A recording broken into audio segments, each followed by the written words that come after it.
ซาปีเนี่ยตามทายซาเนี่ยទាំងអស់គ្នាអញ្ចឹងយើងមាន3ស្លឹកហើយរើសស្លឹកទី1ស្លឹកទី2ហើយជាមួយនឹងស្លឹកទី3ណែនាំឲ្យអ្នកទាំងអស់គ្នាធ្វើសមាធិហើយសម្រាប់អ្នកគេដែលហឺបានចម្លើយមួយណាអញ្ចឹងយើងត្រូវសាកចម្លើយទាំងអស់គ្នា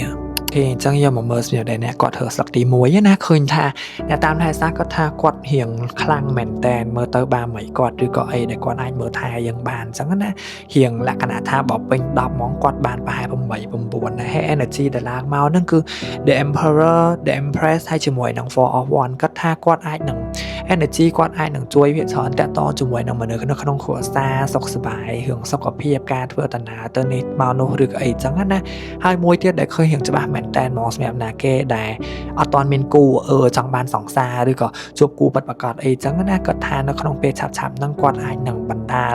ឲ្យយើងបានជួបគូឬក៏លក្ខណៈថាគូដែលបានការនៅមួយគ្នាជាគ្រួសារឬក៏យូរវែងចាប់ដៃគ្នាដល់ចាស់អីចឹងណាគាត់ថាអាចនឹងឆាប់បានជួបព្រោះអីមើលទៅជើងលេខគាត់ថាគាត់នឹងបើកឲ្យបានជួបនៅក្នុងឆ្នាំថ្មីហ្នឹងអញ្ចឹងយើងមកមើលបន្តតាក់ទងជាមួយនឹងអ្នកហឺចម្លើយទី2អញ្ចឹងណាអានេះគឺសារដែលអ្នកតាមថែសារអ្នកទាំងអស់គ្នាចង់ប្រាប់ Queen of Cup Two of Wands ហើយជាមួយនឹង The Hangman energy អីដែលគាត់ចង់ប្រាប់ហ្នឹងគាត់ប្រាប់ថា energy យើងមើលទៅក្នុងឆាប់នឹងឬក៏ពាក់កណ្ដាលឆ្នាំដំបូងហ្នឹងអញ្ចឹងណាអាចនឹងមានជើងលេខដើរហើររៀងច្រើនអាចនឹងមានការហោះហើរចេញទៅក្រៅប្រទេសតាមខេត្តឬក៏ទៅនេះទៅនោះរៀងច្រើនបានជួបមនុស្សថ្មីឬក៏អីចឹងណាហើយណាមួយទៀតអីដែលឃើញហ្មងគឺអាចនឹងតាក់ទងជាមួយនឹងឱកាសឱកាសតាក់ទងជាមួយនឹងរឿងការងារឬក៏លុយកាក់ឬក៏អីចឹងគាត់ប្រាប់ថាបើយើងមានបំណងចង់ហោស៊ីខ្លួនឯងឬក៏បរិការងារបរិមុខចំនួនអីចឹងអាចធ្វើបានវាមិនមែនលក្ខណៈថាគាត់ដឹងថាយើងរៀងគិតមាន plan មករយៈឯតែគាត់ថាយើងអត់ទាន់ដាក់ធ្វើជាអីមួយឲ្យច្បាស់លាស់ចឹងណាគាត់គាត់ថាដល់ពេលហើយចាំបន្តិចទៀតជើងលេខហ្នឹងគាត់ថាបើខ្ទង់ខែ2អីចង់ធ្វើគឺអាចធ្វើបានចឹងណាអញ្ចឹងយកមកមើលបន្តតាក់ទងជាមួយនឹងអ្នកហឺស្លឹកទី3អានេះគឺសារពី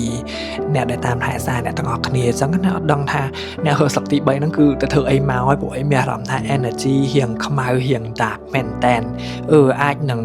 ដឹងថាធ្លាប់ទៅសុំទៅបន់កន្លែងណាច្រើនកន្លែងហើយផ្លិចអត់បានទៅលាបំណន់ទៅសែនទៅត្រឡប់ទៅអរគុណគាត់ឬក៏ទៅអីវិញអញ្ចឹងណាអញ្ចឹងអាចនឹងអ្នកហឺស្លឹកទី3អ្នកខ្លះមានជំងឺផ្ទាល់ខ្លួនប្រចាំខ្លួនឬក៏មួយរយៈហ្នឹងរៀងឈឺរៀងអីដែលវាឡើងមកហ្នឹងគាត់ថាគាត់នៅចាំគាត់អត់ភ្លេចទេហើយកុំភ្លេចទៅសែនទៅអរគុណទៅលាបំណន់ឬក៏ទៅធ្វើនេះធ្វើនោះផងហើយក្នុងករណីបាទអ្នកទាំងអស់គ្នាទៅកែកន្លែងហ្នឹងហើយបាក់ឲ្យមកស្លឹកបន្ថែមទៀតគឺលក្ខណៈថាអីដែលអ្នកទាំងអស់គ្នាកំពុងតែឈឺឬក៏អ្នកផ្ទះមានបញ្ហាឬក៏រៀងមានការកកស្ទះណាមួយអីចឹងណាវានឹងរលូនលក្ខណៈថាគាត់នឹងបើកផ្លូវឲ្យវិញឬក៏អីជាពិសេសបើអ្នកទាំងអស់គ្នាអ្នកខ្លះអាចនឹងកំពុងតែរងចាំដំណឹងតាក់ទងជាមួយនឹងការលក់ដីលក់ផ្ទះឬក៏ការបានលុយពីការលក់អីចឹងណាអាចនឹងបានដំណឹងមកពួកនឹងមកបន្ថែមអានេះជាអីដែលរៀងចំណូលបន្ថែមដែលល្អបន្ទាប់ពីអ្នកទាំងអស់គ្នាទៅកែហើយ